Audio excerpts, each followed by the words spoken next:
যে বাবার কাছে সন্তান নিরাপদ থাকার কথা, আজ সেই বাবার নির্দেশে ছোট্ট মেয়ে আয়েশা মনিকে একেবারে এই পৃথিবী থেকে বিদায় করে দিল।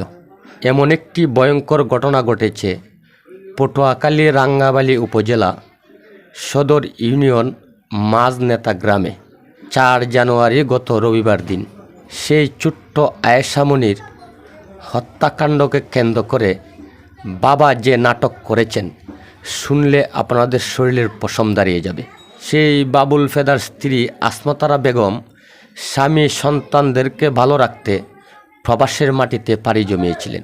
সেই প্রবাসে যাওয়াটাই যেন সেই ছোট্ট মেয়ে আয়েশা মনির জীবনের কাল হয়ে দাঁড়িয়েছে।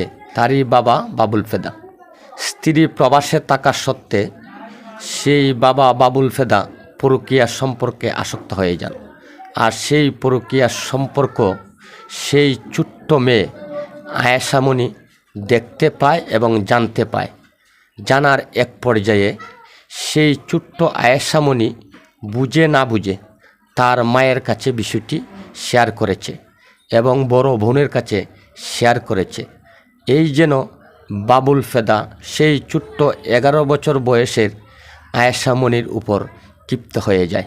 তাই সেই বাবা বাবুল ফেদা তার চাচাতো ভাইকে নির্দেশ দেন তার মেয়েকে ওই দুনিয়া থেকে বিদায় করে দেওয়ার জন্য। যেই নির্দেশ সেই কাজ। এই চাচাতো ভাই শুক্রবার দিন তার বাড়িতে এসে সেই ছোট্ট শিশু আয়েশা মনির রুমে ঢুকে তাকে প্রথমত অনৈতিক কাজ করে, তারপরে শ্বাসরোধ করে সেই ছোট্ট মেয়েকে হত্যা করে পৃথিবী থেকে বিদায় করে দিয়ে তাদেরই বাড়ির রান্নাঘরের ভিতরে বস্তাবন্দি করে তার মৃতদেহ রেখে পালিয়ে যায়। হায়রে নাটক শুরু করেছেন সেই ছোট্ট মেয়ের বাবা বাবুল ফেদা। শুক্রবারে মেয়েটি হারিয়ে যায় বিকালবেলা। কান্নাকাটি করে পাগল হয়ে যাচ্ছিল বাবা। চতুর্দিকে কুজাকুজি করছিলেন, আত্মীয় স্বজনদের বাড়িও কুজাকুজি করছিলেন। থানাতেও ইনফর্ম করেছেন।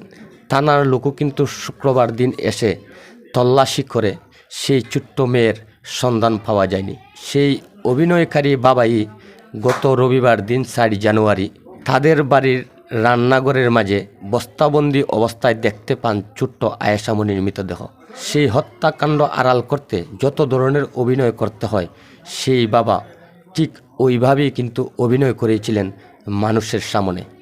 তাই থানায় ইউজিডি করেছেন সেই বাবা বাবুল ফেদাই। কিন্তু তার পরবর্তীতে পুলিশ প্রশাসন হন্য হয়ে খুঁজছেন সেই ছোট্ট আয়েশা মনির হত্যাকারীদের।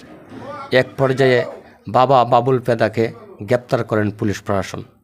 বাবুল ফেদার নির্দেশে তারই চাচাতো ভাই তাকে অমানসিক নির্যাতন করে অনৈতিক কাজ করার পরে তাকে শ্বাসরোধ করে হত্যা করেছে, স্বীকারোক্তি এবং জবানবন্দি দিয়েছেন।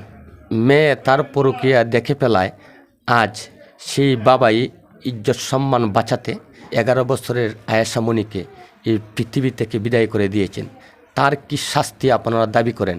অবশ্যই আপনাদের মূল্যবান মতামতটি কমেন্ট বক্সের মাধ্যমে জানাবেন। ওই কথাটি বলে আমি আমার ভিডিও থেকে এখানে বিদায় নিচ্ছি। সকলেই ভালো থাকুন, সুস্থ থাকুন। আসসালামু আলাইকুম।